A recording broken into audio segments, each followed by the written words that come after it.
বরিশালের বাকেরগঞ্জ উপজেলায় এবছর প্রায় 1000 হেক্টর জমিতে বিভিন্ন জাতের তরমুজের চাষ হয়েছে। একসময়ের পতিত অনাবাদী এসব জমিতে তরমুজের ব্যাপক ফলন হওয়ায় খুশি কৃষক।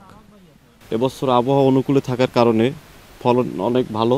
এলাকার মাটি ভালো, আশা করি আমাকে ফলন ভালো হইবে। কিছু তরমুজ আগাম আসছে, যদি বিক্রি করি তারপর অনুভব করতে পারবো যে কত টাকা আসবে। খুবই ফলন ভালো, আশা করি যেন লাভবান হব।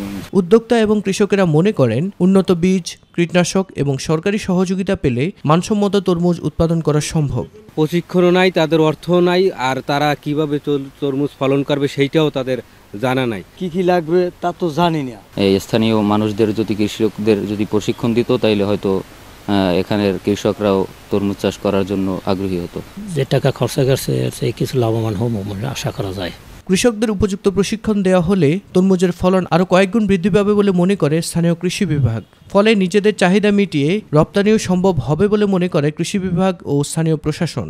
আমাদের যে চরাঞ্চলগুলো আছে, চরাঞ্চলে তরমুজ চাষাবাদে যথেষ্ট পরিমাণ সম্ভাবনা রয়েছে এবং আমরা চরাঞ্চলের কৃষকদের আমরা উৎসাহিত করতেছি আগামীতে যাতে তরমুজ চাষের আবাদ আরও বাড়ে, সেই প্রচেষ্টা এবং পরিকল্পনা আমাদের আছে। আমাদের কৃষি ডিপার্টমেন্টের পক্ষ থেকে এদেরকে কোনো ধরনের প্রশিক্ষণের ব্যবস্থা করা যায় কিনা, আর ইনশাআল্লাহ আমরা এ বিষয়ে কাজ করছি।